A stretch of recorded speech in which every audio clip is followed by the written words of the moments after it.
నమస్కారం. మన తెలంగాణ సంస్కృతి సంప్రదాయాలకు, భక్తి చైతన్యానికి నిలువెత్తు నిదర్శనం ఆషాఢమాస బోనాల ఉత్సవాలు.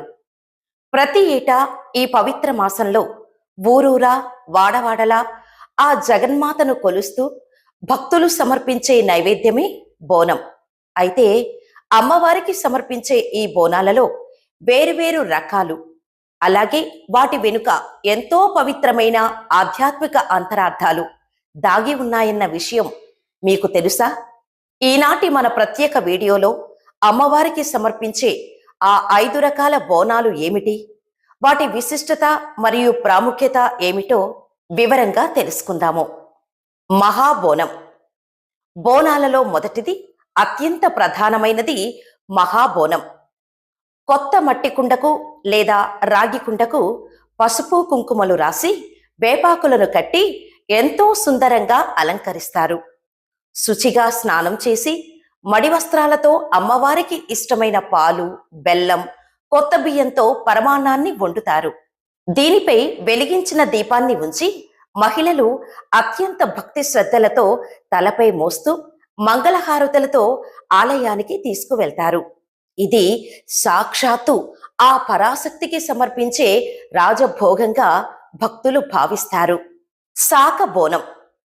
అమ్మవారికి బోనంతో పాటు ఇచ్చే మరో ముఖ్యమైన పవిత్ర సమర్పణ శాక. వేపాకులు, పసుపు ముద్ద కలిపిన నీటిని లేదా పచ్చిపాలు, బెల్లం కలిపిన పవిత్ర జలాన్ని ఒక చిన్న కుండలోకి తీసుకుంటారు. ఆలయానికి వెళ్లే దారి పొడవునా అలాగే గుడి చుట్టూ ఈ నీటిని నేలపై చల్లుకుంటూ వెళ్తారు.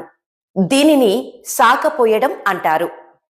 ప్రకృతి శాంతించాలని, ఊరిపై ఎలాంటి అరిష్టాలు, రోగాలు రాకుండా చల్లగా చూడాలని, అమ్మవారిని ప్రసన్నం చేసుకోవడానికి ఈ శాక బోనాన్ని సమర్పిస్తారు.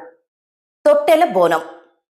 బోనాల పండుగలో రంగురంగుల కాగితాలతో, వెదురు కర్రలతో గోపురం ఆకారంలో అందంగా తయారు చేసిన తొట్టెలు ప్రత్యేక ఆధ్యాత్మిక ఆకర్షణగా నిలుస్తాయి.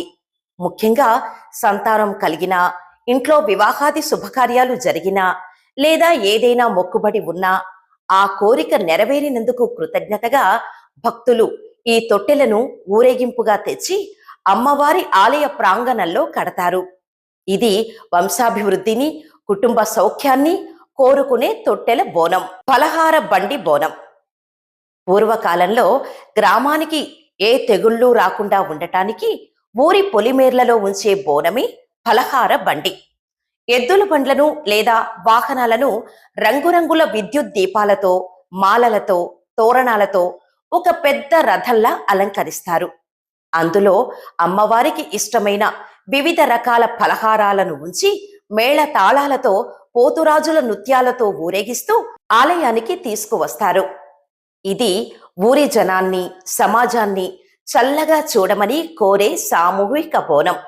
ఘటం బోనం.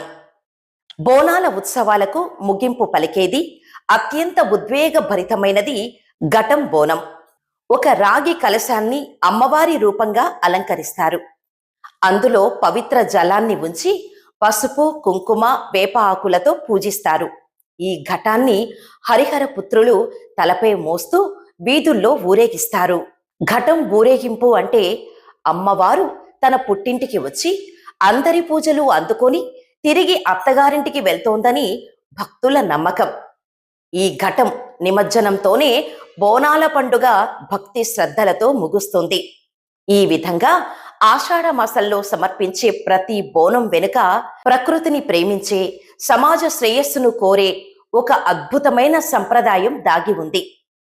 ఆ జగన్మాత కరుణా కటాక్షాలు మన అందరిపై ఉండి సకల ఆయురారోగ్యాలతో మనల్ని చల్లగా చూడాలని ఆ భగవతి స్వరూపాన్ని మనసారా ప్రార్థిద్దాం.